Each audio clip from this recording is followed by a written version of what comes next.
Allahu Akbar, wala haula wala quwwata illa billahil aliyyil azim.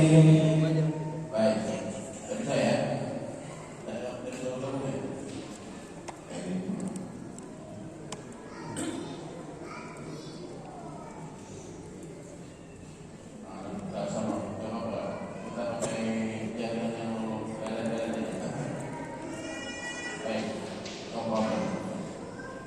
Baik, hadirin sekalian, seluruh manusia ingin bahagia, betul? Orang kaya ingin bahagia, orang miskin ingin bahagia. Everybody want to be happy. Ya. Orang kaya ingin bahagia, orang miskin ingin bahagia. Tapi kenyataannya banyak orang yang tak bahagia. Bukan hanya orang miskin yang tak bahagia, banyak orang kaya tak bahagia. Bahkan kalau kita survei, nih, ayo dari belakang konsentrasi. Sinyalnya jelek.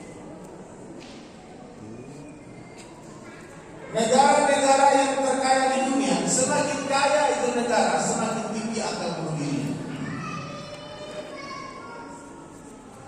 Di mana rupanya Allah Subhanahu wa taala meletakkan kebahagiaan itu hari? Di mana?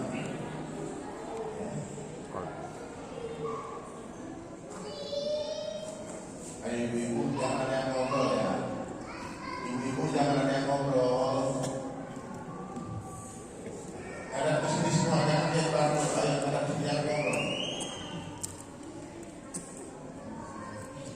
Kita sekali-sekali ketemu.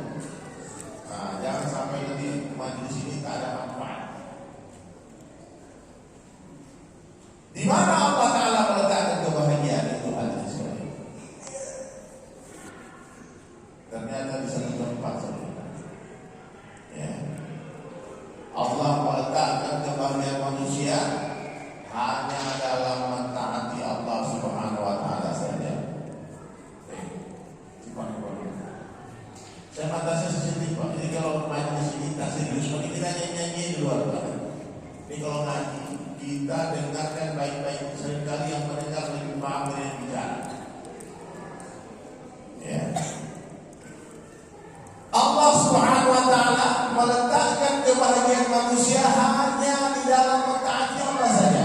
Maknanya siapa saja yang mentaati Allah, pasti Allah bahagiakan.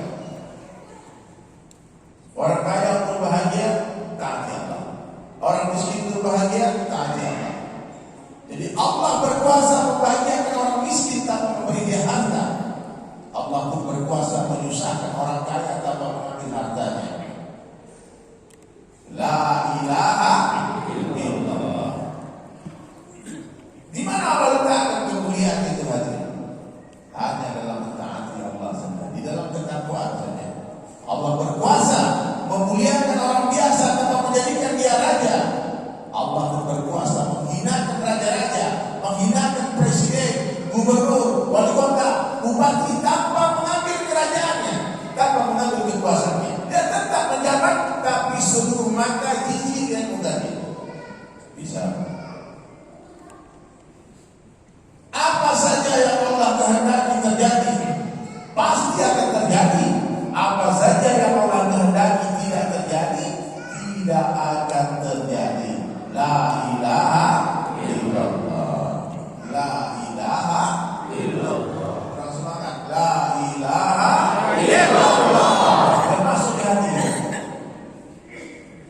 Katakanlah kecuali kepada Allah.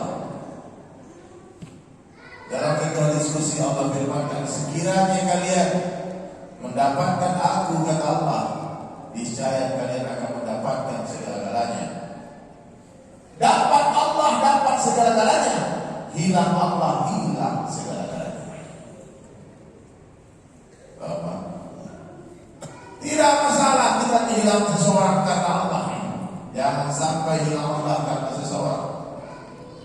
Tidak masalah kita hilang pekerjaan karena Allah. Jangan sampai hilang Allah karena pekerjaan. Hilang pangkat dan jabatan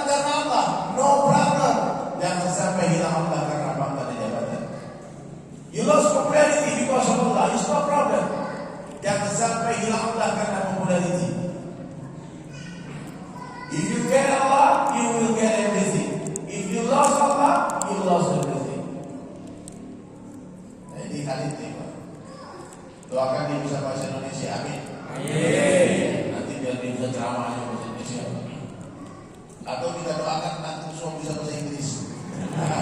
Gimana? Doakan yang doakan. Dua-duanya ya. Jadi hadirin sekalian, ini perkara yang paling penting dalam kehidupan manusia. Perkara yang paling penting dalam kehidupan manusia adalah perkara iman. Perkara apa? Iman. Tidak ada perkara yang lebih penting daripada iman.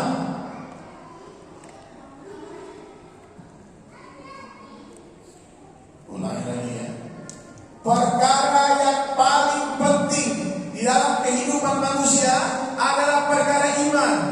Tidak ada perkara yang lebih penting daripada iman. Berapa harga iman, Pak? Bunda, berapa harga iman? Ada yang tahu? Sekecil-kecilnya iman, Allah Subhanahu wa taala hargai dengan surga yang luasnya 10 kali lipat dunia. Emas sebesar debu tidak ada harganya, berlian sebesar debu tidak ada harganya, tapi iman, the smallest iman, Allah will give you reward 10 times dunia jannah. Allahu Akbar. Takbir. Jadi Bapak Ibu semua ini yang hadir sekarang ini adalah calon raja dan ratu bidadari di surga.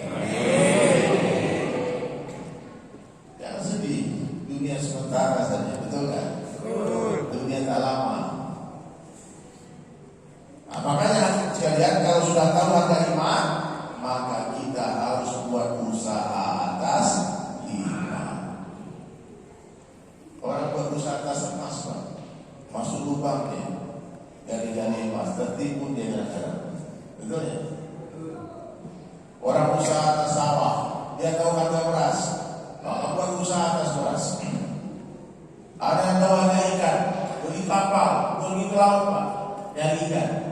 Karena dia tahu harga ikan, berbulan-bulan tinggalkan anak istrinya, itu perkara itu. Ya. Hari ini orang tidak tahu harga iman, makanya tidak ada orang yang berani meninggalkan anak istri, itu perkara ini.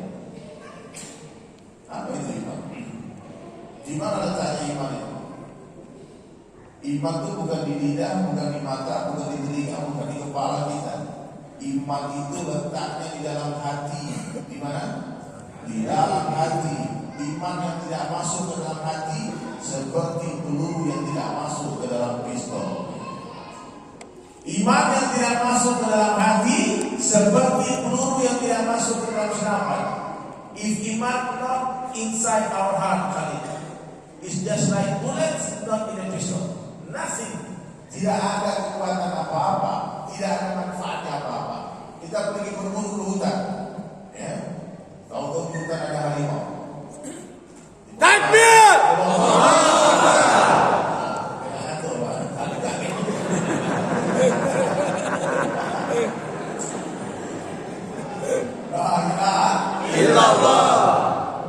Orang bilang, Pak, ini peluru ini, Bang, kalau kena kepala harimau, mati ya, Bang. Pergi masuk hutan. Nampak harimau, dia lempar sama peluru, Bang. Kira-kira yang mati harimau atau dia? Tapi kalau peluru masuk ke dalam senapan, masuk peluru ke dalam pistol, pecah kepala gajah, tumpang kepala harimau.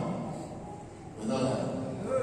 Nah, maka usaha kita memasukkan iman ke dalam hati seperti memasukkan peluru ke dalam senapan. Oh, kalau iman sudah di dalam hati, ada yang tahu beratnya iman itu? Kalimat la ilaha illallah berapa beratnya? Ada yang tahu? Coba angkat tangan.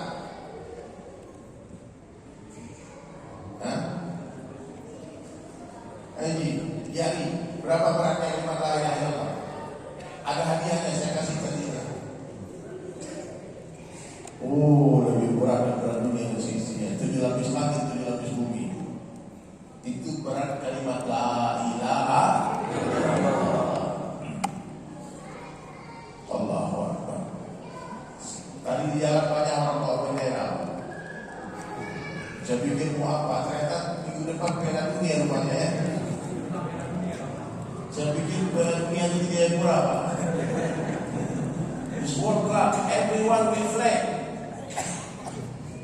Saya bertanya Bapak Ibu sekalian, kenapa semua orang berlari-lari, berebut mengejar bola dan menendang bola? Apa salahnya bola itu? Pernah nggak Bapak Ibu berpikir apa dosanya bola itu? Apa salahnya bola? Kenapa semua orang tendang bola? Semua orang menyundul bola. Dia tendang semua tenaga. Dan dia menendang bola itu yang menontonnya senang, yang menendang pun senang. Saya kadang-kadang sedih Bang, perhatikan bola. Kasihan bola. 22 orang berebut Bang menendang satu bola. Persis seperti keadaan umat Islam hari ini. Ditendang ke sana kemari, disembelih. You know, Muslim, what condition of Islam today? In everywhere, people shoot, kill, cut, burn, put in the jail, insulting. Orang-orang hari ini Pak, bukalah berita Pak. Lihat di Suriah bagaimana keadaan umat Islam, dibantai hari-hari. Di Palestina bagaimana keadaan umat Islam. Di Uighur, di penjara jutaan umat Islam Pak, seperti binatang di penjara di sana. Di Rohingya, di India, dipukulin Pak di jalan-jalan. Di Afrika, apa salahnya umat Islam? Pernah nggak berpikir? Sama seperti bola tadi, bola ini terlalu ringan bukan? Pernah nggak bola? Bola itu ringan banget. Coba kalau berat bola itu 50 kilo, ada yang berani tendang? Coba kau tendang kalau nggak patah kakimu. Coba kau sundul kalau nggak pecah kepala. Hari ini umat Islam ringan karena di hati umat tidak ada kalimah yang lebih berat daripada tujuh lapis langit dan bumi. Coba bayangkan kalimah iman, kalimah la ilaha illallah ada di hati kita semua. Ayo, tenang, coba. Kalau nggak hancur dong. Maka hari ini hadirin mulia banyak-banyaklah ucapkan la ilaha illallah. Jadidu imanakum. Pertahankan iman kalian, tingkatkan iman kalian. Seorang sahabat bertanya kepada baginda Rasulullah SAW, "Kaifa tujaddidu imanana ya Rasulullah?" Bagaimana cara meningkatkan iman kami ya Rasulullah? Maka Nabi menjawab, "Aksiru min qawli la ilaha illallah, la ilaha illallah, la ilaha illallah." Banyak-banyaklah kalian mengucapkan kalimat la ilaha illallah. Ibadah saya takbir.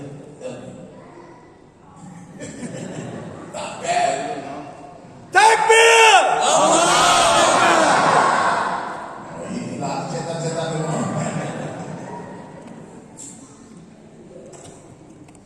Ini beruntung banget di sini. Banyak orang mengenal kali ini. Banyak orang mengenal dia karena kisah Islamnya kali ini menggemparkan dunia. Diliput Al Jazeera, banyak atlet-atlet kelas dunia masuk Islam dan sebagainya. Sekarang tak diundang seorang baik terakhir datang sendiri. Siapa yang katakan? Allah. La ilaha illallah. Everybody love you. I love everybody too. Dia bilang dia mencintai kalian semua. Thank you. Nah, jadi hati sekalian, banyak-banyaklah mengucapkan kalimat la ilaha illallah. Berapa banyak? Sebanyak-banyaknya sampai orang mengira kita gila. Pak Wakil Ketua Masjid sudah pernah dibilang gila gara-gara ini? Belum, kurang banyak.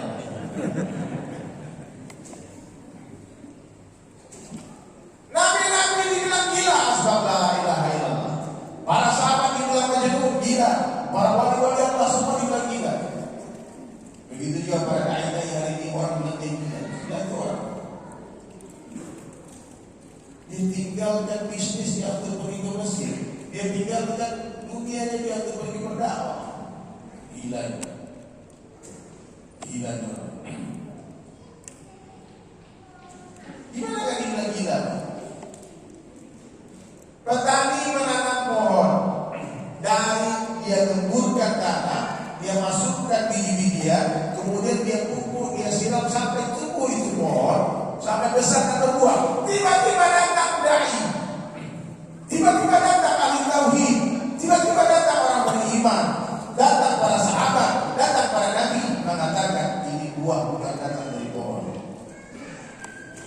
Kata petani, gila. Maka dia melihat itu buah datang dari pohon, tapi datang orang beriman mengatakan ini buah datang dari Allah.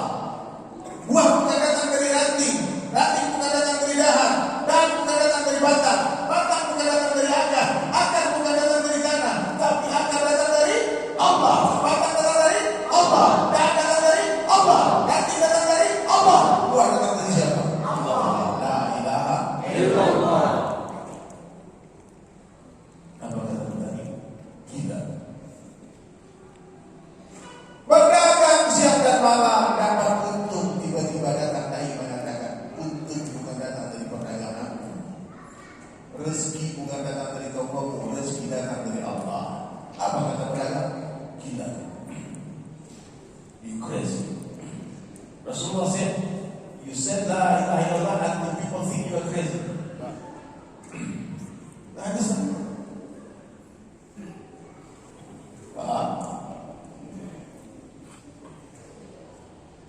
Coba sekali-sekali Bapak ucapkan la ilaha illallah di pasar, Pak. Insya Allah Bapak bilang gila sama pasar. Kalau cuma zikir-zikirkan di dalam rumah, orang tak lihat. Saya sudah ucap la ilaha illallah Ustaz, sudah berpuluh kali setiap hari. Di mana mengucapkan? Di kamar di rumah, orang tak lihat. Maka ulama menafsirkan aksiru min qauli la ilaha illallah, maknanya apa? Yang pertama zikirkan, yang kedua dakwahkan kalimat itu. Wahai peternak sapi, itu sapi pun tidak bisa mendatangkan susu. Yang mendatangkan susu adalah Allah. La ilaha illallah. Dari mana datang susu, Pak? Dari khazanahnya Allah. Di surga ada sungai susu, tak ada sapinya.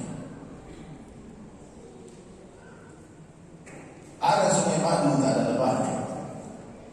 La ilaha illallah. Aksiru min qauli la ilaha illallah. Sampai kapan kita ucapkan kalimat ini? Sampai kita mati. Dan siapa yang di akhir kalamnya mampu mengucapkan la ilaha illallah dan fadal jannah, dia pasti masuk surga. Tapi saya sudah berkali-kali menemani orang sakratul maut, tak mudah. Ya mudah. Ada orang disuruh mengucapkan Pak, mengucap apa dia bilang? Cap. Pernah kejadian di saya tak. Ini botol ini, Pak. Kalau diisi susu, dituang keluar susu. Diisi madu, dituang keluar madu. Diisi racun, dituang keluar racun. Hati yang dipenuhi dengan kebesaran Allah, pas mati itulah yang keluar. La ilaha illallah. Makanya orang hadirin mulia ingin memperbaiki hatinya. Pertama yang harus diperbaiki lisannya. Ya. Hati yang baik berawal dari lisan yang baik. Hati yang baik berawal dari pandangan yang baik, pendengaran yang baik, pikiran yang baik. Apa yang dibicarakan, apa yang dilihat, apa yang didengar, apa yang difikirkan manusia otomatis masuk ke dalam hatinya. Makanya kalau ada orang yang hari-hari bicara kebesaran Allah, mendengar kebesaran Allah, melihat kebesaran Allah, memikirkan kebesaran Allah, hati dia penuh dengan kebesaran Allah. Tapi ada orang yang hanya dunia, everyday dunia. Orang pagi hari ke masjid, dia ke pasar, ada tak? Bangun pagi ingat dunia, pagi hari kerja dunia, siang hari bicara dunia, sore hari rencana dunia, malam hari pikir dunia, tidurnya mimpinya dunia, tahu-tahu meninggal dunia. Ada tak? Orang yang hari-hari bicara dunia, mendengar dunia, melihat dunia, pikir dunia, hati dia penuh dengan dunia. Tapi pas mati dunia lah yang keluar. Maka dunia di tangan dia jangan keluarkan dunia dari hati, masukkan kebesaran Allah ke dalam hati. Dunia in the head, not in the heart. Dunia in our head, not in our heart. In the heart only Allah. Ma fi qalbi ghairullah. Di dalam hati tidak ada siapapun kecuali hanya Allah.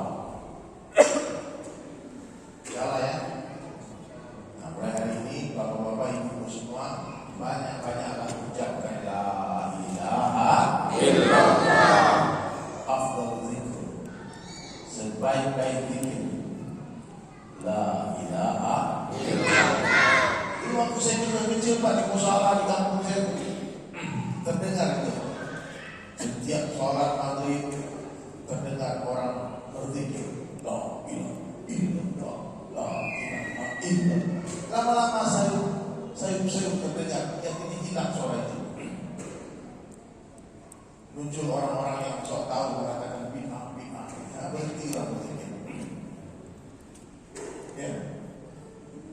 Banyak ucapkan. Kalau orang-orang profesional Pak, wali-wali Allah dia tak berucap, tapi hatinya selalu mengucapkan setiap detik la ilaha illallah. Tapi amatiran orang-orang yang baru belajar, tak bisa sok-sok zikir kalau itu, mesti dikeluarkan. Makanya para mursyid tarekat mentalkinkan murid-muridnya ikuti mursyid berzikir. Contohnya seandainya Pak, saya suruh bapak-bapak semua ibu-ibu, cobalah sekarang kalian dalam hati ucapkan la ilaha illallah 1000 kali. Mungkin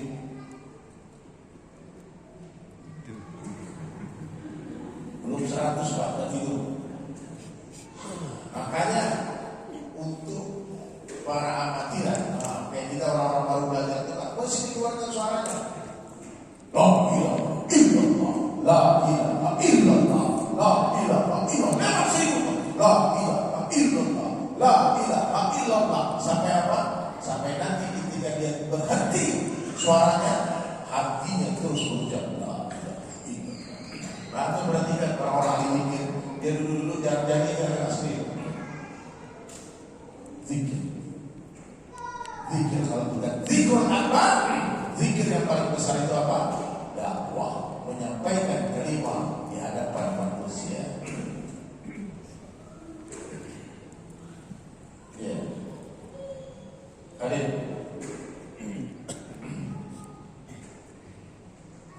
Who's teach you the kalimat first time in your life? You remember? Me. Dulu Khalid dia mengenal Islam itu dia kenal cuma lewat orang yang dia kenal dalam sejarah. Jadi Khalid ini Pak bolak-balik masuk sejarah. Adanya masalah di buat Pak. Nakal banget. Ini anak bandel. As a very bad boy before in teenagers. Dan di dalam jail dia berjumpa orang Islam yang memberikan dia Quran. Ya. Tadi yang datang tadi di acara Magazine Hijrah, dengar ceritanya. Dengar ya. Nanti Bapak ceritakan detailnya. We don't tell them about your story anymore. But nanti kalau ada bapak-bapak yang bertanya tentang pengalaman Khalid, boleh nanti akan anaknya. Yang bisa bahasa Inggris langsung tanya pakai bahasa Inggris, yang enggak nanti saya terjemahkan.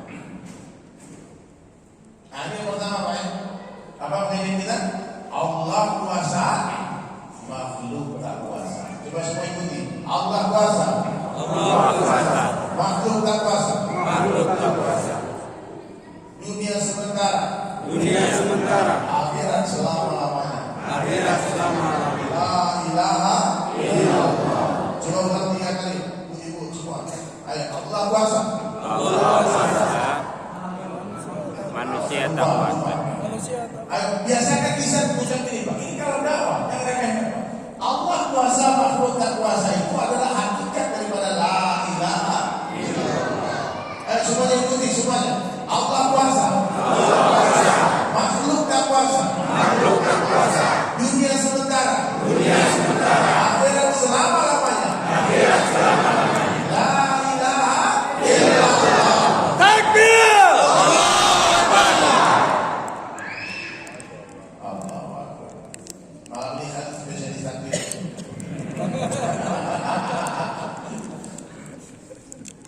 Coba. Allah kuasa, manusia dunia sementara, akhirat lama-lamanya. La ilaha illallah. Dengan 2 kalimat itu sederhana kalau dakwah kita bisa beri dunia. Itu orang pakai Allah kuasa. Tak ada punya kekuasaan selain Allah. Presiden, gubernur, wali kota, bupati tak punya kekuasaan. Jangan menguasai orang banyak, menguasai diri mereka pun mereka tak mampu. La ilaha illallah. Sekali repeat this kalimat, this sentence, la ilaha illallah. So many you have to speak. And if you every time, don't forget to say this. Do you remember what dhikr I teach you first time? The sounds. Can you let the brother and sister make zikir together? Semuanya kita tasbihan ya. Walhamdulillah wa la ilaha illallah wallahu akbar wa la haula wa la quwwata illa billahil aliyyil azim. This is second lesson. The first time iramanya lagi the sound like this.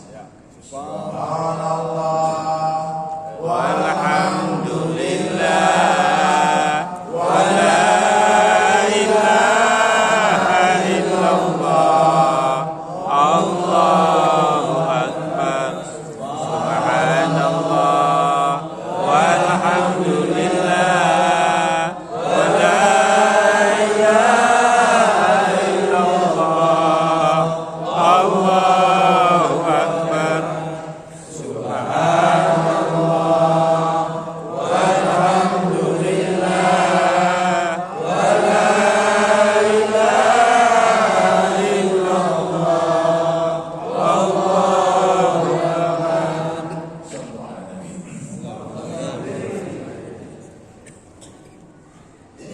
ilmu itu Pak, Ibu, tak perlu tinggi-tinggi. Ilmu itu yang paling penting diamalkan. Siapa yang mengamalkan satu ilmu yang diketahui, maka Allah Subhanahu wa taala akan memberitahu dia 10 ilmu baru yang dia ketahui. Hari ini banyak orang cuma belajar tapi tak beramal, betul tak? Kasih ilmu banyak, masih amal tak ada. Kali ini satu kekuatan dia dahsyat. Semua yang saya ajarkan diamalkan. You learn by practice, learning by doing. Dibilang sama dia tadi, Rasulullah begini ikut. Dia betul-betul ikuti. Ajib banget. Setiap masuk masjid Khalid selalu sholat 2 rakaat tahiyatul masjid. Ajib. Luar biasa. Sholat sunnah. Meskipun dia belum fasih, tapi dia confident pede membaca Al-Quran. Karena orang baca Al-Quran itu terbata-bata, dapat 2 pahala. Pahala membaca dan pahala terbata-batanya. Pahala berjuang ini. Nanti kita dengarkan Khalid membaca Al-Quran ya. After you must recite 1 surah. After you 1 surah. Oke, ini pelajaran pertama kita malam ini. Allah kuasa, manusia tak kuasa, dunia sementara, akhirat selamanya. Yang kedua, Bapak Ibu sekalian, cinta nggak sama Allah? Tuangkan tangan yang cinta sama Allah.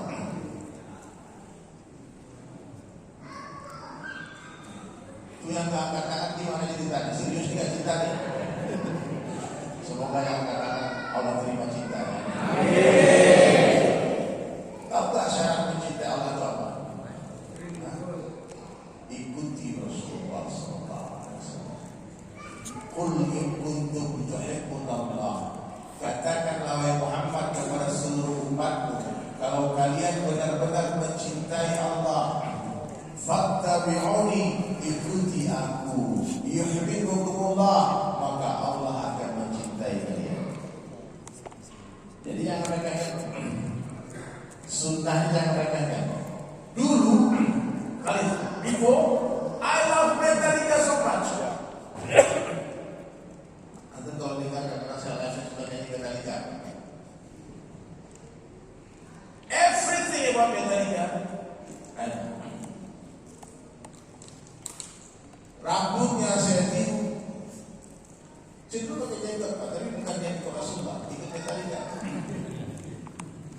bajunya saya tiup, celananya saya tiup, t-shirt, everything, the guitar, everything.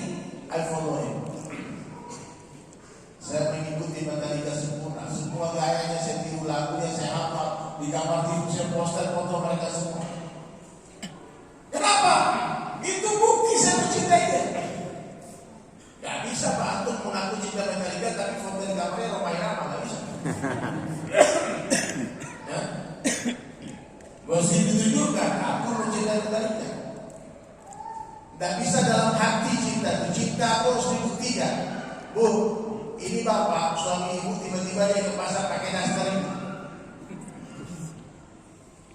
Antum Pak preman, gangster, pergi ke pasar pakai baju perempuan, kira-kira diteriaki banci ya? Kira-kira orang sangka kita bencong apa? Jangan pakai bajuku, aku ini preman. Bencong, siapa dia? Ya? Gak bisa. Ini orang Papua hari ini Pak, yang senang sama Portugal, dia punya bendera Portugal itu, dia beli bajunya. Yang senang sama Brazil, dia pakai baju Brazil. Itu aku sebutkan baju mati dia. Lihat kemarin di kedua malam, hanya gara-gara cinta keberangkatan bolanya, orang jadi gila.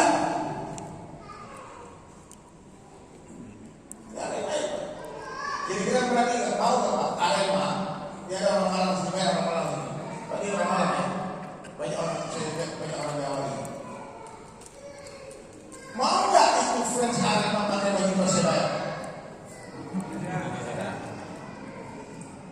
Mau nggak fans Persija, Persija Orange pakai baju Persibatu? Itu rival apa nih? Nggak akan mau. Sekarang mengaku cinta Rasulullah, mana buktinya? Oh nggak bisa. Apa yang kalian pakai saya Pak? Hati saya cinta Rasulullah nggak bisa. Makanya saya bilang sama kalian, if you love Rasulullah, you wear like Rasulullah. Bapak-bapak, mohon maaf, saya bukan mengatakan saya ini lebih sunnah dari bapak atau tidak. Cuma saya pernah mendengar 22 tahun lalu, 22 years ago, I hear from one ustaz, Rasulullah wearing imamah, Rasulullah wearing sorban. Saya dengar di satu ustaz, Nabi itu kemana-mana selalu memakai sorban. Lalu saya langsung tanya, sekarang saya kan sudah mengaku cinta Rasulullah, boleh nggak saya pakai sorban? Saya tanya dulu. Dibilang boleh, oke. Saya tanya, berapa panjang sorban Nabi? Apa warna sorban Nabi? Dan ini sudah menempel di kepala saya 22 tahun. Saya terkenal masuk. Orang tanya kenapa aku pakai sorban? Saya pengen masuk surga. Mudah-mudahan asbab ini bisa masuk surga. Amin. Mudah-mudahan Nabi memberi syafaat nanti. Allah beri syafaat atas waktu cinta kepada Rasulullah. Sederhana saja. Penafsiran saya dalam beragama ini sederhana saja. Siapa yang belajar dengan melihat, dengan mendengar, dia akan lupa. Siapa yang belajar dengan mendengar, dia siapa yang belajar dengan mendengar, dia akan lupa. Siapa yang belajar dengan melihat, dia akan ingat. Dan siapa yang belajar dengan mengamalkan, dia akan paham. Bisa diulangi. Siapa yang belajar dengan mendengar, dia akan lupa. Siapa yang belajar dengan melihat, dia akan ingat. Dan siapa yang belajar dengan mengamalkan, dia akan paham. Hari ini hujan hadis, petir ayat, tapi banjir maksiat. Kenapa? Karena yang bicara tentang mengamalkan apa yang dia bicarakan, yang mendengar pun yang terbayang buka orang semuanya. Ya Pak, kalau dengan ceramah kan, untuk gak datang abang, untuk datang kena dia kan. Pada ilmu ini untuk kita, bukan untuk orang. Ya. Maka yang paling penting dalam mengamalkan Islam ini kefahaman siapa? Apa yang kau tahu amalkan? Tahu nggak perintah Allah untuk perintah Nabi itu minum makan makanan? Amalkan ini. Saya sudah survei, tak sampai 10% umat Islam, tak sampai 10% umat Islam yang minum makanan. Saya pernah datang ke sebuah pesta pernikahan. Lalu saya hitung berapa orang minum makanan dulu. Khalid sampai sekarang if you drink, you sin. Jadi itu sama Nabi kamu dalam minum begini. Except except Zam-Zam water. You can drink with standing up. Kalau minum air Zam-Zam boleh berdiri. Tapi kalau air lain nggak ada, dulu. Pakai tangan kanan. Bismillah, alhamdulillah, Bismillah, alhamdulillah, Bismillah, alhamdulillah. Mulai semua kebaikan di sebelah kanan kata Nabi. You start everything good thing from the right side. Masuk mesin ke apa? Amalkan kan? Nanti amalkan hari kita semua. Keluar kiri. Masuk WC kiri. Masuk WC ke siapa? Kiri. Keluar kanan. Jangan dibalik-balik. Ini ada mesin dipakai di WC. Ada WC dipakai di mesin. Boleh nggak masuk WC kaki dua-dua dulu? Lompat. Bocor kepala. La ilaha illallah Muhammadur Rasulullah. Maka mulai hari ini amalkan sunnah semampunya, bukan semaunya. Gimana? Amalkan semampunya, bukan semaunya. If you cannot practice Islam 100%, don't live 100%. Kalau tak mampu mengamalkan agama 100%, jangan tinggalkan 100%. Amalkan semampunya. Contoh tak mampu Pak, tak tunggu ini Bapak. Tak usah kita kasih itu minyak yang tahu kemiri. Tak usah biarkan. Berarti tak mampu. Ya. Tak mampu pergi ke masjid, sholat di mana? Di rumah. Tak mampu sholat berdiri? Duduk. Tak mampu sholat duduk? Berbaring. Tak mampu juga berbaring? Sholat. Tak mati sudah dia. Insya Allah mudah.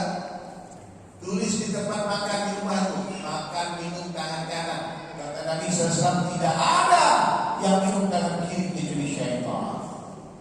Siapa minum tangan kiri? Ini apa ini? Ini bapak-bapak saya bertanya, kalau kita buang air kecil di dalam toilet, sunnahnya jongkok apa berdiri? Jongkok.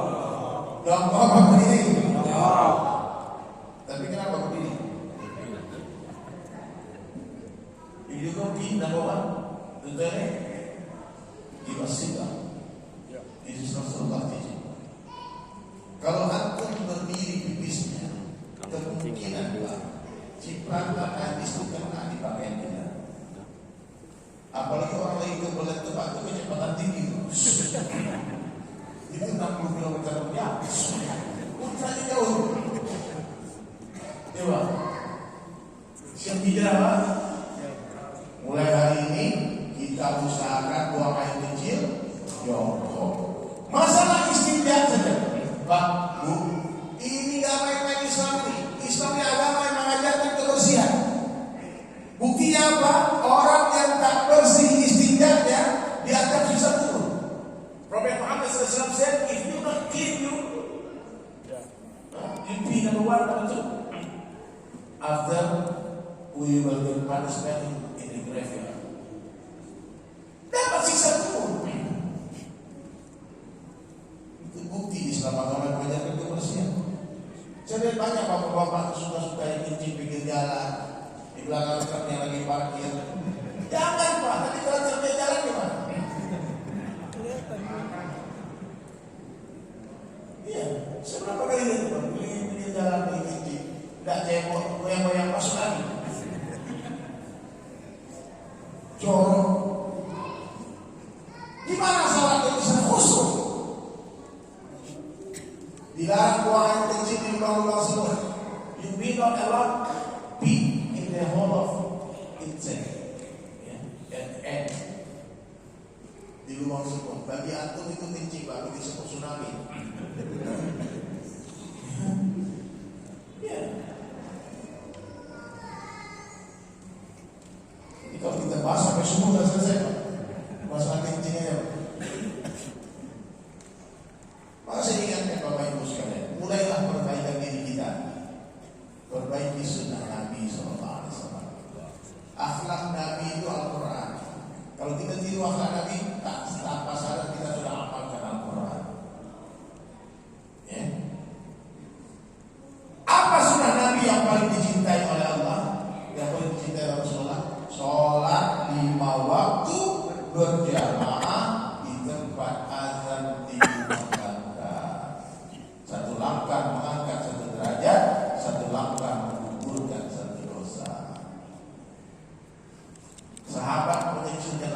In one step, Allah will forgive you sin. Other step, Allah will up your level. Kali ini kalau di rumah saya pakai mesin nyapu dia naik motor. Tidak mau naik motor naik walking. Karena dengan hadis ini Pak, saya sampaikan saya di motor Pak. Tadi di rumah luar biasa. Sahabat mengecil-ngecilkan langkahnya ke masjid.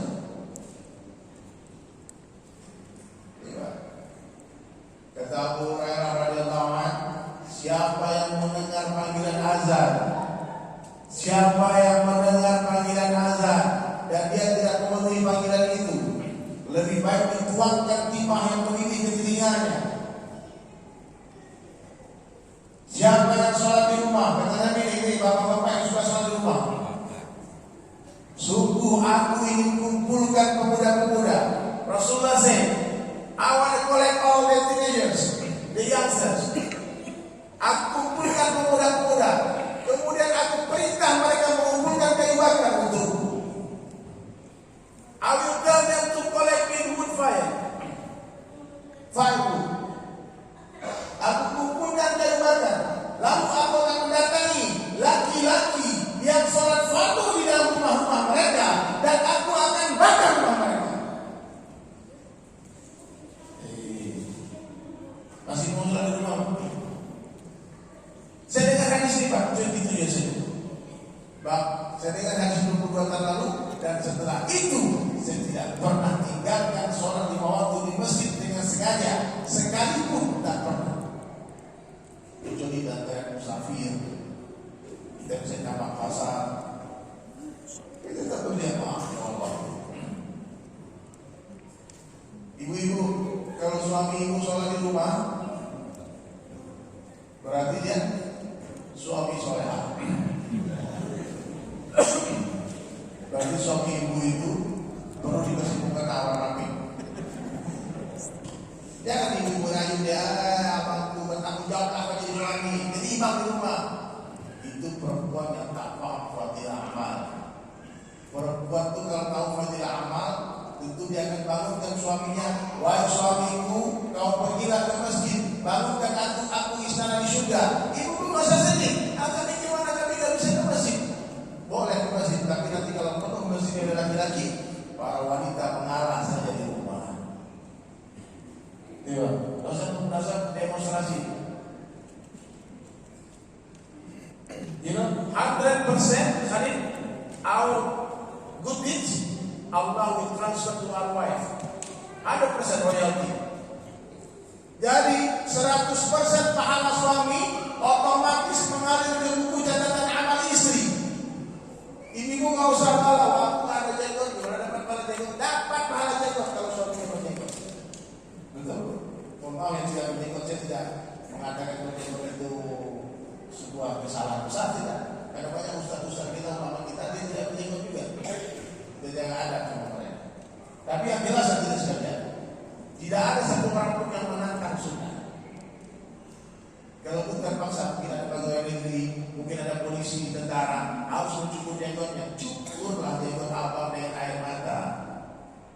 Cukurlah dengan kesedihan, bukan dengan keangkuhan, kesombongan. Ampun ya Allah, aku belum bisa ikut sunnah ini, aku masih dinasi.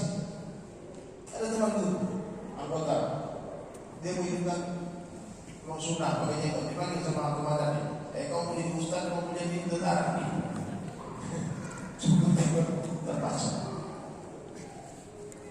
Ya Pak. Dan seluruh dosa istri mengalir ke buku catatan amal suami. Sungguh malam seorang suami yang istri yang maksiat hari-hari, tidak mau menutup aurat. Dan sungguh malam seorang wanita yang punya suami tak mau sholat, tak mau beramal, yang dicari cuma duit yang ditransfer cuma rekening bank, rekening amal tadi ditransfer oleh suami. Ini yang lebih parah lagi, pak, rekening bank itu tadi transfer. Duit tak ada, amal tak ada. Aduh, malam masih kalian. Jadi nggak usah sedih. Kalian, I tell the sisters, if your husband is not good now, don't say. Jangan sedih, masih ada harapan untuk jadi orang baik. Coba lihat di depan mata kita nih ada harimau.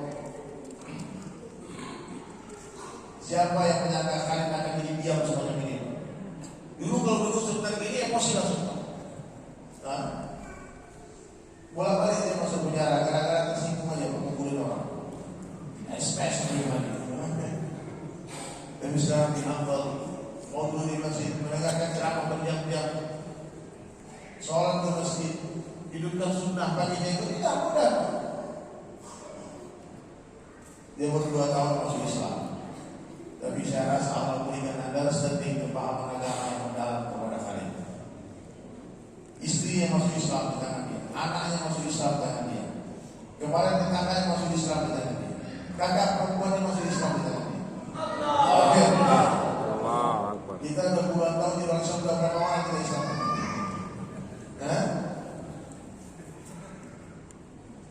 Jangan kalah sama kalian ya. Ada yang ditanyakan ke kalian, boleh silakan sebelum saya lanjutkan materinya. Ada? Apa nanti siapa pertanyaannya? Jadi apa? Yang kedua, come back to sunnah. Hidupkan sunnah Nabi. Jangan terlalu banyak logika. Arti banyak logika. Dia kenapa kau pakai kayu siwa? Ada kata teman. Sunnah bang. Itu sama onta bang. Itu jangan onta pakai kayu, sekarang sudah ada itu sikat gigi modern pakai plastik, pakai pasta gigi, pakai apa? Pak, sampai kiamat kayu miswak tidak akan sama dengan odol. Seperti air Zam-Zam tak akan pernah sama dengan air ini. Pak, kita dialog, biar dia lebih Malaysia. Khalid sampaikan pemikiran, he listened from Sheikh Imran. Lewat internet. Ya. Jadi dia mendengarkan pengajian. Kata Khalid, if Rasulullah live in this time, Rasulullah will use internet. Rasulullah will use also social media. So I tell Khalid, brother, this is wrong. We must not like this. Saya bilang sama dia, itu salah. Rasulullah kalau hidup zaman ini, dia katakan Nabi akan menggunakan sosial media internet seperti saya menggunakan. Kita jangan jadi dari kebenaran. Ini cuma hiburan saja. Saya cuma pertama di TikTok, di Instagram, saya tidak katakan di dakwah, tapi untuk mensuasanai orang-orang di dunia ini supaya dia tidak terlalu banyak maksiat. Ya, orang mau maksiat menjadi di sosial media, tiba-tiba dia ceramah apa? Dia dengar, berbagi daya itu ya. Tapi apa yang harus kita katakan? Kalau saja internet ini bagus, kalau saja YouTube itu bagus, kalau saja Instagram, TikTok itu bagus, tentu Allah berikan kepada Rasulullah 1400 tahun lagi. Paham? Itu cara ngomongnya Pak Adam. The best time, waktu yang terbaik adalah waktunya Rasulullah. Karena terbukti hari ini ada ulama-ulama kita tidak memakai ini, dan dia terkenal. Kita punya masyarakat kemarin sekali jumpa di Malaysia, orang asal di foto pun tak mau di foto. Dia tarik ke foto ini coba. Hati-hati ini apa-apanya cepat-cepat foto dia tarik. Tak mau direkam-rekam kayak gini. Gak mau naik lagi ini. Apa yang Nabi buat itu yang dia buat. Tidak ada lain. Tidak ada inovasi dalam lain. Ternyata bisa. Nah, jadi ketika kita menggunakan sosial media ini banyak-banyaklah istighfar. Makanya kalau saya sudah pergi berdakwah, nanti bapak ibu akan melihat saya hilang di sosial media. 3 hari, 40 hari, 4 bulan tidak ada update status, tidak ada live, berarti saya sedang pergi berdakwah dengan cara Rasulullah Sallallahu Alaihi Wasallam. So if we go one day berdakwah in the way of Prophet Muhammad SAW, we don't use YouTube, no content, no Instagram, no TikTok. Bapak, jadi jangan katakan ini hebat, ini fitnah akhir zaman. Ya, banyak orang maksiat, banyak rumah tangga berantakan gara-gara Facebook, betul? Orang bercerai gara-gara Facebook itu banyak. Dia hidupkan akun Facebooknya dia, muncul CLBK, cinta lama belum kelar. Teman SMP tanya apa kabar Mbak, Allahu Akbar, dibaca sama istri berantakan gara-gara sosial media. Maka gunakan sosial media dengan cara yang baik. Kalau tidak posting kebaikan, jangan posting. Jangan follow yang tak baik, atau jangan follow orang-orang yang tidak baik. Follow orang baik-baik di sana. Kalau memang masih mau hiburan di sana. Nah, yang pertama tadi tauhid, esakan Allah. Yang kedua apa? Sunnah.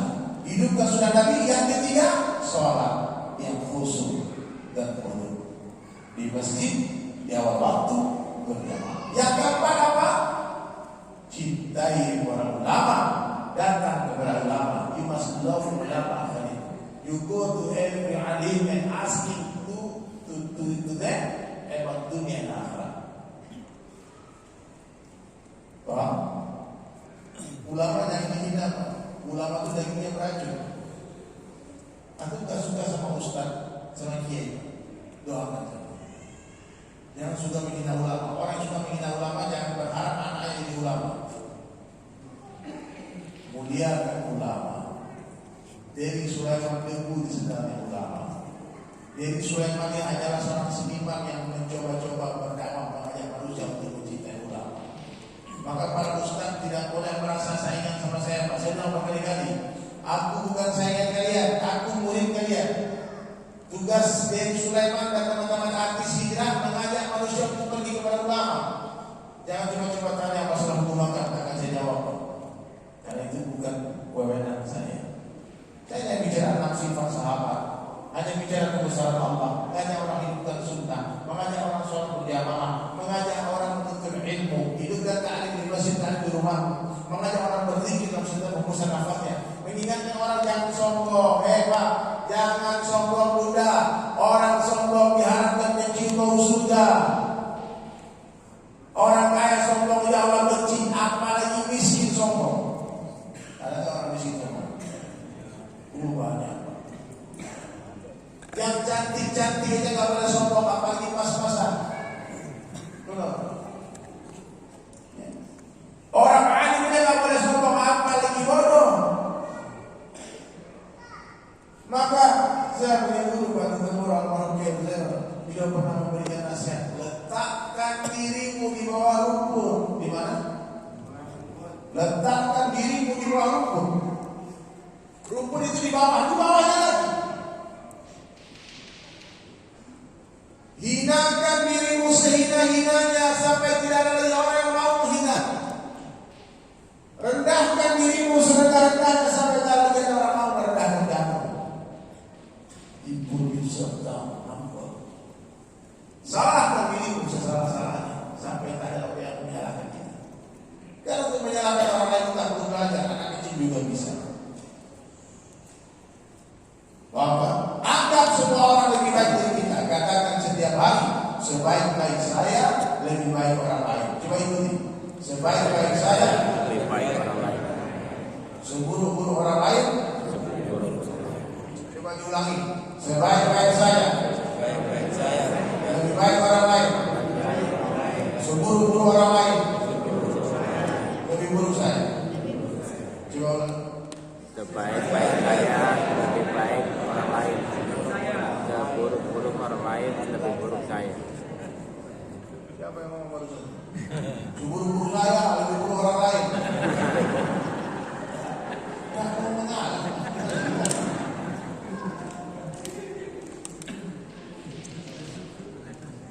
Orang tua lebih baik dari saya. Kenapa? Mereka lebih dulu beramal soleh dari saya.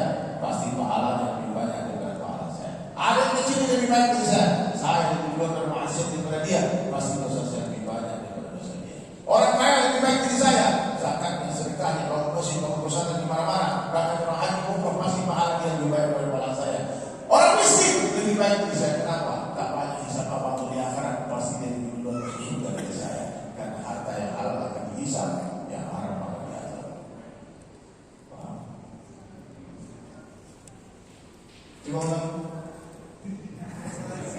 Sebaik-baik saya lebih baik orang lain. Seburuk-buruk orang lain lebih buruk saya.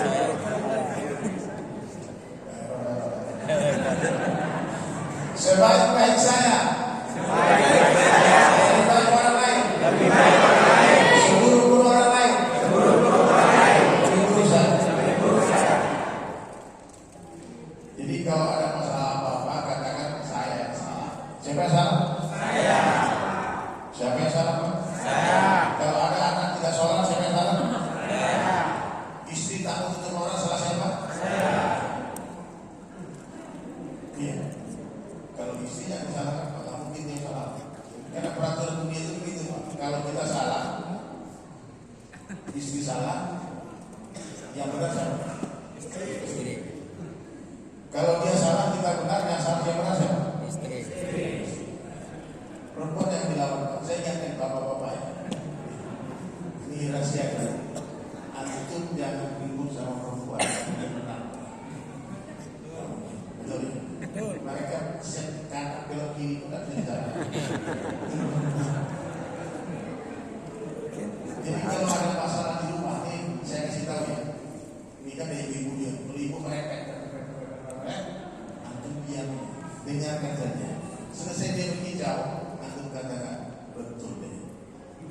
Kau betul apa salah? Minta maaf. Selesai Pak. Coba orang. Gimana? Betul. Betul. Apa yang salah? Kau betul, kau benar. Abang salah, minta maaf.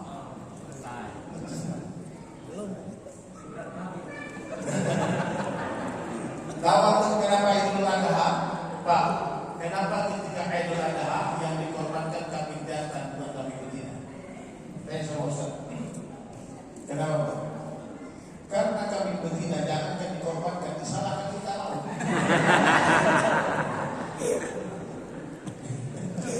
Saya pada Idul Adha, we sacrifice the goat bear, yeah, not the female, not the apa sih perempuan kambing betina, female kan? Female, yeah, why? Because the female goat, you know, Men.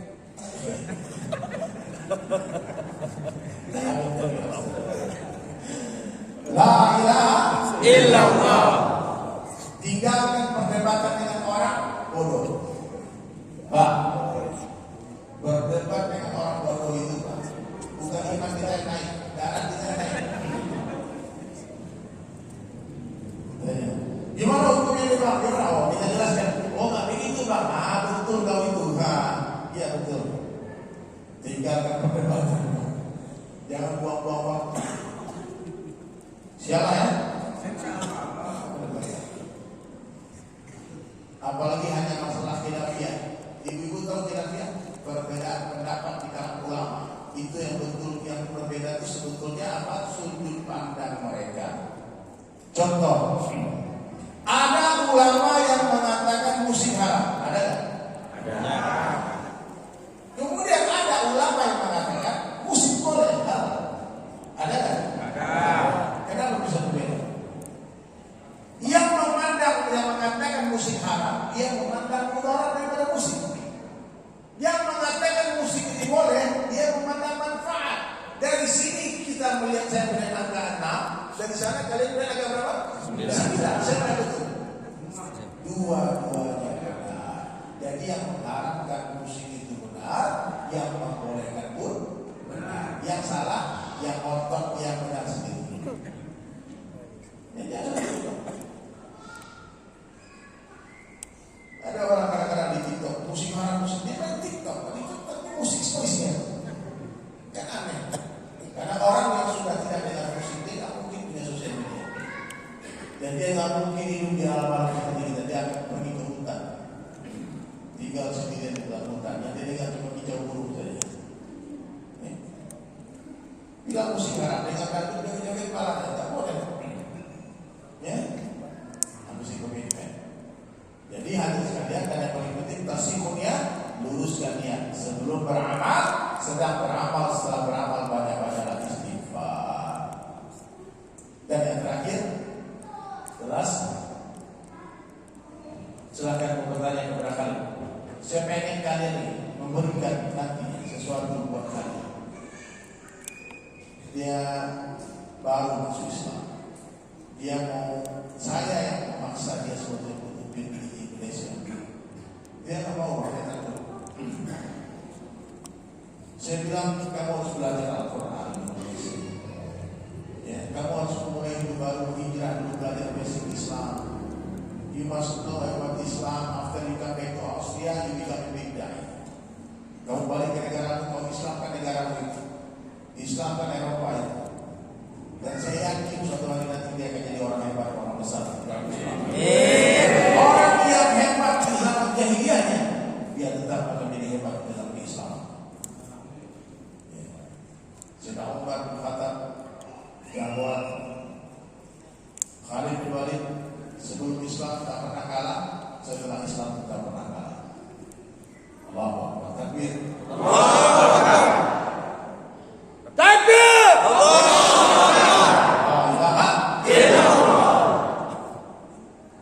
Itu iman keras itu. Khalid always setiap kemana-mana, landing di airport dia takbir.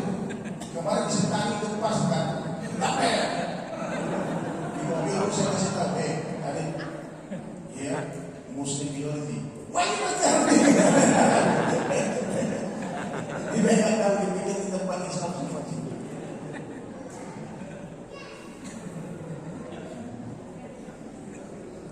Ayo nih, ada pertanyaan yang saya tutup nih. Apa bang? Yang keras soalnya. Assalamualaikum warahmatullahi wabarakatuh. Waalaikumsalam. Nama saya Bapak Dani, ingin bertanya sama Pak Dani, Masya Allah. beliau Khalid. Bagaimana perasaan Khalid waktu masuk agama Islam? Pertama, kedua, bisa jelaskan alasannya kenapa sampai memeluk agama Islam? Dia asking, what do you feel when the first time you make Shahada? And the second question, what the reason why you make decision to become Muslim?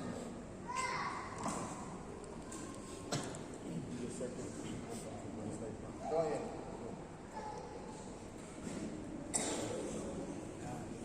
Assalamualaikum warahmatullahi wabarakatuh. Waalaikumsalam.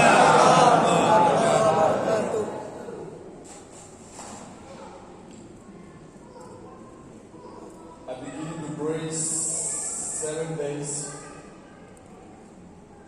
On the first 6 days, I have everyday accident. So I know the shaitan is playing with me. Jadi sebelum dia memutuskan masuk Islam, dia itu sholat. Dia sholat dulu, dia bukan syahadat dulu. Dia belajar sholat. Dulu pernah dia melihat ada orang Islam dalam bicara sholat. Kemudian dia belajar juga di internet, di sosial media bagaimana dalam sholat. Lalu dia sholat sendirian. Dan setiap dia selesai sholat selalu ada kecelakaan. Adanya masalahnya. Dan dia tahu itu datang dari syaitan. Sedang mengganggu dia jangan sampai dia masuk Islam. And on the 7th day, there was nothing, no accident. Dan hari ke-7 habis sholat tidak ada masalah, tidak ada kecelakaan. Yang ada dia tenang. And on this day, I say the Shahada. Dan setelah 7 hari dia sholat itu dia bersyahadat. And it's just a feeling. You lost a lot of weight, lost 1,000 kilos. Tahu perasaannya dia waktu itu ketika mengucapkan syahadat, dia merasakan ada 1 ton beban yang di pundak dia berat lepas itu. Allahu Akbar. So on this day, I got a feeling. Alhamdulillah, now I say the Shahada. Now I'm a Muslim. Now I can say I'm proud Muslim. Masya Allah. Dan ketika dia ucap syahadat itu dia merasakan beban di pundak dia turun. Kemudian dia merasa bangga menjadi orang Islam dan dia bahagia banget karena menjadi orang Islam dan proud Muslim. Dia bangga menjadi orang Islam. Allah. After that, a lot of people ask me, why do you convert to Islam? Dan setelah itu orang bertanya sama dia, teman-temannya di Australia, kenapa kamu masuk Islam? Dia bertanya dia, kenapa masuk Islam?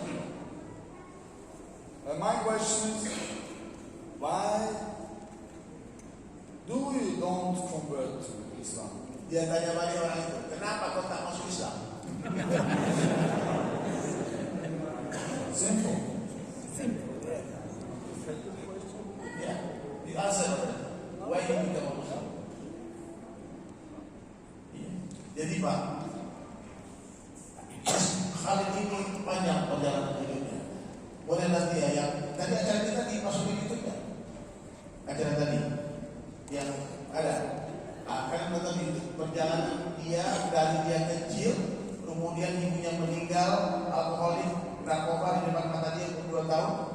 Ya, ibunya meninggal, bapaknya pun alkoholik, pemabuk. Kemudian dia adopsi sama keluarga lain. Story lain. Kemudian dia dibesarkan setelah dia umur 16 tahun, dia keluar dari rumah itu, kemudian dia menjadi petarung jalanan, street fighter. Tahu street fighter? Tapi the best, dia bilang very good street fighter. Dia tak buat Pak, dia pukulnya keras Pak. Dia coba Pak.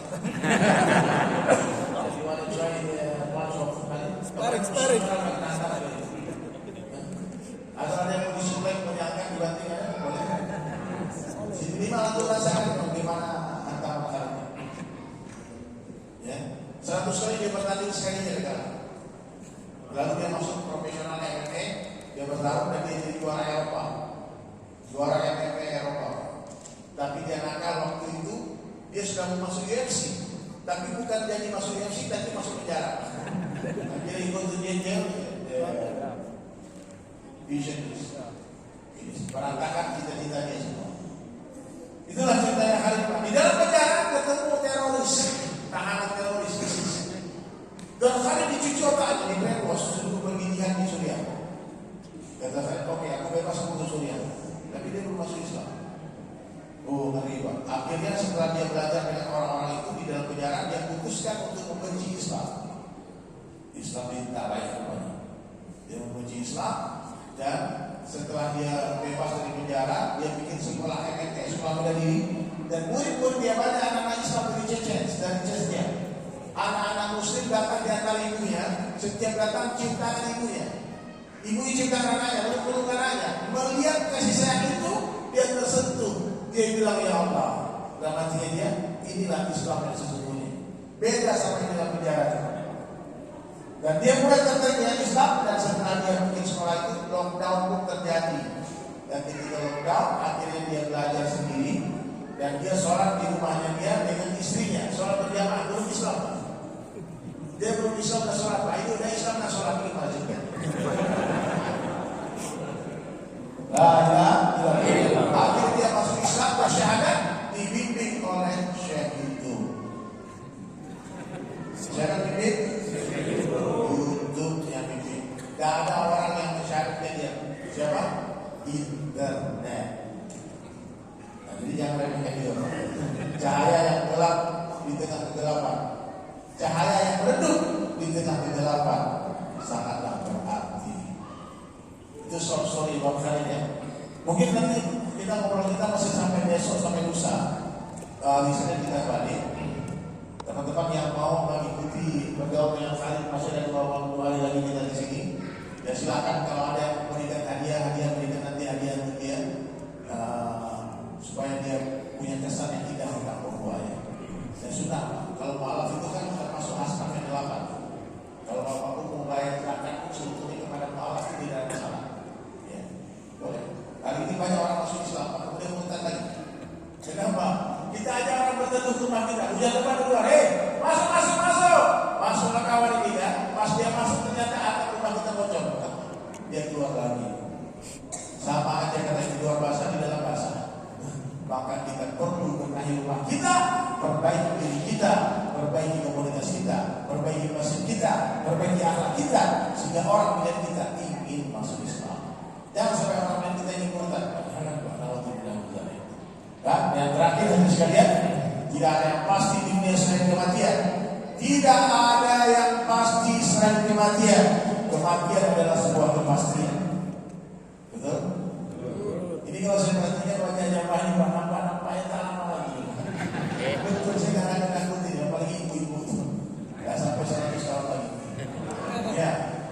Tapi Bu, survei membuktikan laki-laki bapak-bapak ini mati duluan.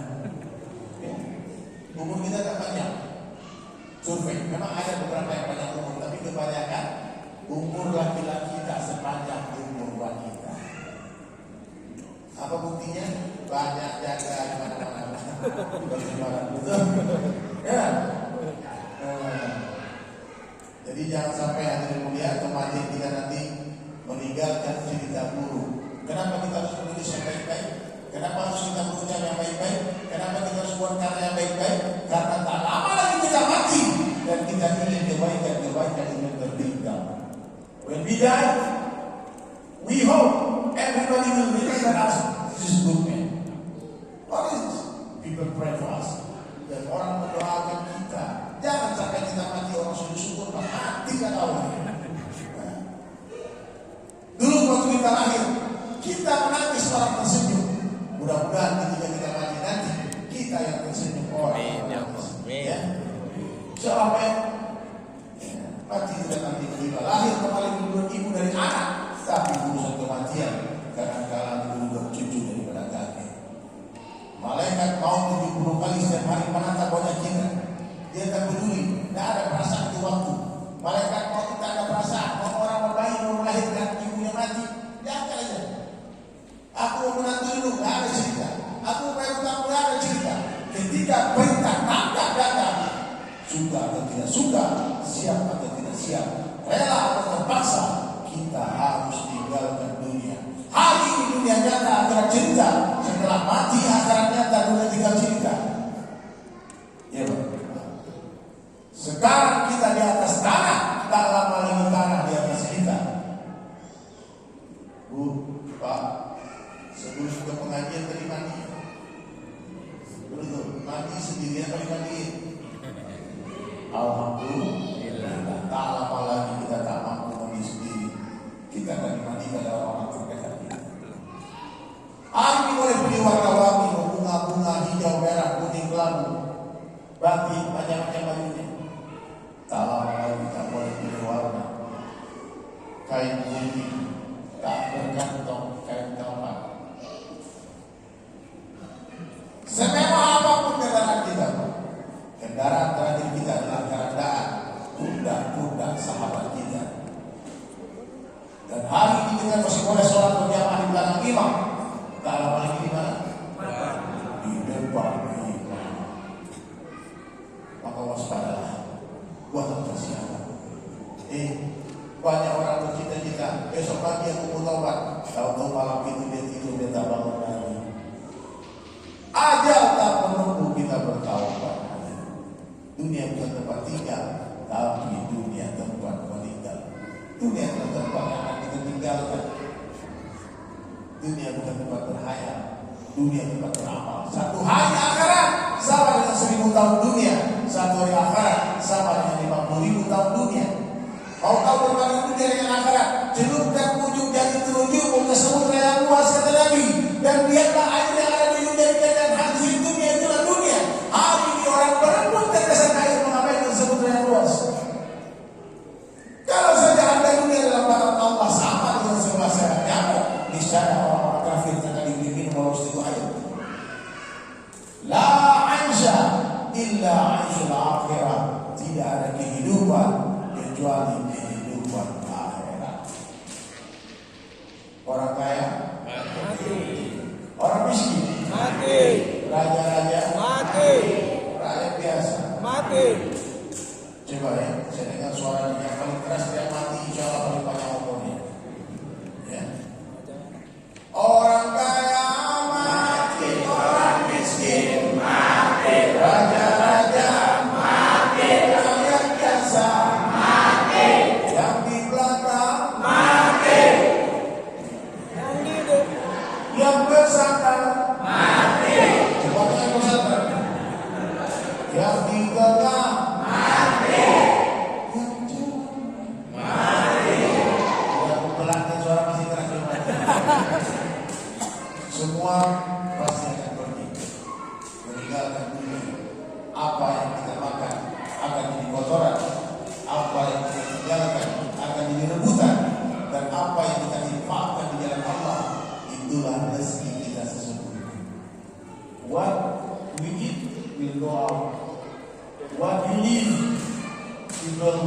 lagi. Apa musim Malaysia? Ya, heritage, bukan heritage. What you spend in the path of Allah, it is well. It is used. Jadi apa yang kita infakkan di dalam Allah, itu adalah rezeki kita sendiri. Saya terima kasih banyak ya kepada keluarga besar Smith, Pak Smith, Pak Ali, kita dulu yang sudah mengorbankan tenaga dan waktunya untuk kedatangan kami di sini dan yang mau bersedia. Semoga kedatangan kami di sini menjadi asbab hidayah. Amin. Tak sempurna majelis ini, tak sempurna. Sekurus-kurusnya ikan pasti ada dagingnya. Segemuk-gemuknya ikan pasti ada tulangnya. Betul? Ambil dagingnya, buang tulangnya. Ambil yang baik, buang yang buruk. Ambil yang jernih, buang yang keruh. Wabillahi taufiq wal hidayah. Wassalamualaikum warahmatullahi wabarakatuh. Waalaikumsalam warahmatullahi Kita berdoa ya. Berdoa. Let's be praying, brother. Semua angkat tangannya berdoa kita. Allahumma salli ala Muhammad wa ala ali Muhammad kama shallaita ala Ibrahim wa ala ali Ibrahim wa barik ala Muhammad wa ala ali Muhammad kama barakta ala Ibrahim wa ala ali Ibrahim fil alamin innaka Hamidum Majid. Allahumma ighfir lil muslimin wal muslimat wal mu'minina wal mu'minat al ahya'i minhum wal amwat ya awwal awwalin ya akhir akhirin ya dar qadimati ya rahim al masakin ya arhamar rahimin ya Allah ya Rahman ya Rahim. Kami berkumpul di Masjid Baitur Rahim ini ya Allah, karenamu ya Allah. Kami berjumpa karenamu ya Allah. Sebentar lagi kami akan berpisah karenamu ya Allah. Ya Allah, tanamkan di hati kami rasa cinta kepada semua orang yang mencintaimu ya Allah. Rasa cinta kepada orang yang mencintai Rasulullah sallallahu alaihi wasallam. Ya Allah ya Rahman, dosa kami mengundung tinggi, Kau Maha melihat, Maha mendengar, Maha mengetahui. Ampunkan dosa kami, dosa kedua orang tua kami, baik yang masih hidup ataupun telah meninggalkan dunia ya Allah. Ya Allah ya Rahman ya Rahim, angkat penyakit-penyakit kami ya Allah. Ya Allah ya Rahman, lunaskan hutang-hutang kami ya Allah. Bila ada yang sedih, lapangkan kehidupan kami ya Allah. Bila ada yang belum menemukan pasangan hidup, berikanlah jodoh yang terbaik ya Allah. Anak-anak kami jadikan anak yang saleh dan salehah, alim dan alimah, dai dan daiyah, hafiz dan hafizah. Ya Allah ya Rahman ya Rahim, banyak hajat kami, beri kami kekuatan untuk mengamalkan agama yang sempurna ya Allah. Ya Allah ya Rahman ya Rahim ya Allah, curahkan hidayah-Mu ya Allah, tambahkan hidayah di hati kami, jadikan diri kami asbab hidayah bagi orang memandang kami ya Allah. Ya Allah, kami tahu hidup ini menderita lama ya Allah. Sebentar lagi kami semua satu persatu bergantian akan meninggalkan dunia ya Allah. Hidupkan kami dalam keadaan Islam, matikan kami dalam keadaan Islam, matikan kami dengan husnul khatimah sebagai matinya para sahabat Rasulullah sallallahu alaihi wasallam. Ya Allah ya Rahman ya Rahim, banyak hajat kami, banyak permintaan kami. Apa yang diminta Nabi, itulah yang kami minta. Apa yang ditolak Nabi, itulah yang kami tolak ya Allah. Jumpakan kami dengan baginda Rasulullah di surga nanti. Hantar Nabi dalam mimpi-mimpi kami ya Allah. Ya Allah Rabbana atina fid dunya hasanah wa fil akhirati hasanah wa qina azabannar. Subhana rabbika rabbil izzati amma yasifun wa salamun ala mursalin walhamdulillahi rabbil alamin. Kita tutup dengan doa kifaratul majlis. Subhanallah wa bihamdihi, subhanallahi wa bihamdihi, asyhadu an la ilaha illa anta, astaghfiruka wa atubu ilaik.